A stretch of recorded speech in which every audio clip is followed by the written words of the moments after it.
We're doing something a little bit different in the loop today. Instead of our usual panel of experts, we're talking to the real know-it-alls, my friends, our viewers. You know, the people who post in the forums and send us really lovingly nasty emails and scary video viewer mails. You get it. We have the real Attack of the Show fans talking about the issues that matter the most. So power to the people and to these three dudes. It's the feedback loop.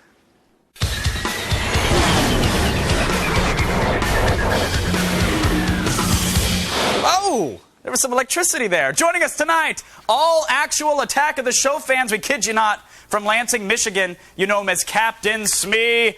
Wow, he's been practicing. From Los Angeles, Shawn Thomas joins us, and of course, Scott from Las Vegas. Scott, do you want to do the bob back and forth that you're doing to the loop music? Because I thought it was well choreographed, my friend. All right, Thank you very much. Let's get into it. You just heard about it in Game Break. On June 6th, the Halo 3 beta is going to be released. Captain Smee, I defer to you, my friend, because this may possibly be one of the most anticipated games ever.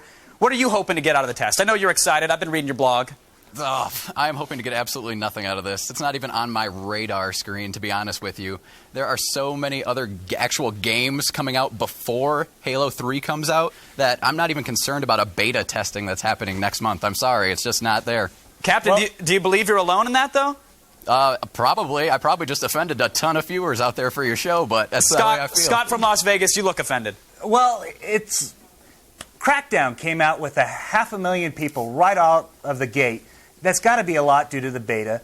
People are talking about it. Now, there's hype, which is Super Bowl ads, but there's talk. And video gamers talk, and they share with each other. Now, betas are a double-edged sword, but you can lose a game or you can make a game because of them. But I think Halo 3, even if it's not as good as what people are hoping for, it's still going to make a lot of money, and it's going to definitely sell. Yeah, Shawn, do you think Bungie's going to lose anybody, even from a bad beta? I don't think so, because, you know, on May 16th, Halo 3 is going to be rocking parents' basements all over the world, and I'm sure Captain Smee and Scott's basements would be rocking as well. Everyone's going to love this thing. Captain Smee, why does your basement rock again, or are we allowed to... Is that even legal to discuss? My basement rocks because I own a PlayStation 3. Oh, okay. So Are you calling all cars, or are you trying to figure out the motion controls on NBA Jam? No, just sticking with Resistance for now. Little Oblivion, you know. What other choices do you have, actually, right now? Yeah, Nothing well said. right now. Well said, Scott. No, Captain, I love you, but you can't really dog on Halo when all you're rocking is Resistance right now. But we got to move on. Just wait for later this year. The Webby nominees were announced yesterday. They're essentially the Oscars of the internets, if you will. And some of the nominees included sites like Dig and Flickr and Delicious. And Shawn, let's go to you, because nobody would argue that these sites are worth a bookmark. I mean, they're fantastic, but at this point, with those types of nominees, are the awards just patting the backs of the internet elites? Well, all award shows are essentially patting the back of whoever's being presented or whoever's winning. The Webby Awards are going to be no different than the Oscars or the Grammys. It's the only people that matter when it comes to these award shows are going to be the sponsors, the winners, and the nominees, and the judges, like Harvey Weinstein, who, in this case, if the Webbies tank, he's going to split it in 2 award shows. So we'll see about it. Well, Captain Smee, do you care about the Webbies? Absolutely not, and I don't think anybody else does either. No one honestly. Does. I didn't even remember the Webbies happened until I heard the nominations. We're going to be talking about it today. I was like, oh, okay, I better look up on that. No, it's funny. I completely agree. Every time this topic comes around, I'm like, oh, yeah, people give out awards for websites. Scott from Vegas, what do you think? They give out awards for everything these days. The problem is none of these awards really affect the amateur filmmakers, the people who are on YouTube and all the other video sites that are actually making something worth actually watching. And mostly these are the big companies that don't really care about the award in the first place. Yeah, I saw major corporations getting awards like Coca-Cola last year. Shawn, will there ever be a time where there is an internet award or a web award that gets the attention and drives people together like an Oscar? Well, I tuned in and looked at what was nominated for the YouTube Awards, but ultimately, you know, nominations in award shows are just going to get people in to watch what is being nominated. It's all marketing, and that's what it's driven for, and that's what it's driven by. You know, it doesn't matter. Scott, what website do you think deserves a nice golden statue? I would go with FARC, and I actually like G4's website. They got a lot of good stuff. There we go. Your $20 will be PayPal'd immediately, my friend. Well done. All right, yesterday a court ruled that a high school girl who parodied her principal on a MySpace She's off the hook. The messages posted on the profile were protected, apparently, under free speech. Let's go to you, Captain Smee. Tell me, was there ever a time when you thought that whatever was posted on MySpace wasn't going to be protected by free speech?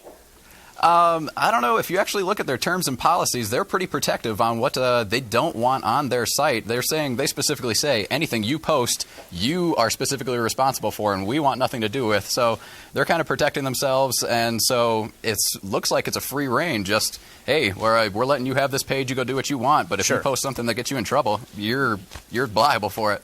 Well, from what I saw on the information is that she was actually talking about something very specific. The website itself was slanderous or libel, which one that is. She was actually making a comment, and I can say pretty nasty things on the internet these days without getting, thrown back in my face or getting in trouble about it.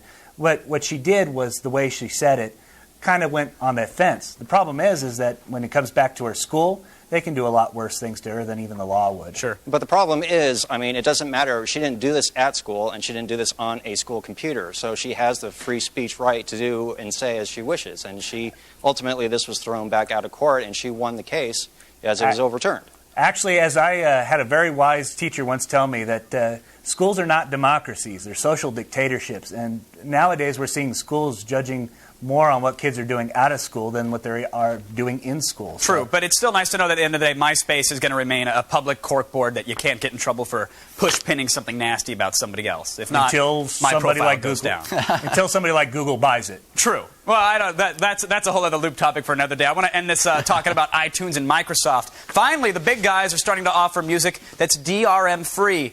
However, there's a catch. It's going to cost you 30 cents more per track. Scott from Vegas, are we expected really to pay more money for a song without some lockdown or some DRM? This is way too little, way too late. The IRAA they're searching for weapons of mass destruction here. Nothing's going to happen. We've been downloading music. People like us that are watching this show, we know how to get around DRM already. People that are watching or playing iTunes anyway, they don't care. What does it matter anymore anyway? Captain I Smee? think it absolutely matters. When I pay for something, I want to be able to have the right to do with it as I wish. If I buy a CD, I don't want to have to worry about what CD player I put that music into and whether or not it's going to play. If I download music, I want to be able to play that on any digital recorder or playback machine that I wish. It should be no different. Absolutely. So I have to pay a little bit more money for that, then I'm all for it. Well, that's where I'm going to stop, because I got final word to Captain Smee very quickly. Are you willing to pay more for that additional convenience that's already provided on a CD that may cost less? Absolutely not, because there's plenty of sites to download out there. Not saying I do it, but hey, it's an easier option. It's so funny. Whenever somebody talks about downloading, nobody actually does it, but apparently everybody else does. At the end of the day, I just want to listen to my humps. And I'll make sure I'll give you the extra 30 cents so you can listen to my humps on your iPod and your CD player and your wherever else you want. I want to thank our guests, Captain Smee, Scott from Las Vegas, and Shawn for keeping us in the very fed-back looped. All right. If you want to be part of our little feedback loop and appear in the little box on the video wall, it's fun, guys. Send us some smart video viewer mails. Believe me, when you get on the show, you'll be fighting off the MySpace girls with a stick. So be creative, ask the tough questions, and get involved. Attack of the Show, weeknights at 7, only on G4.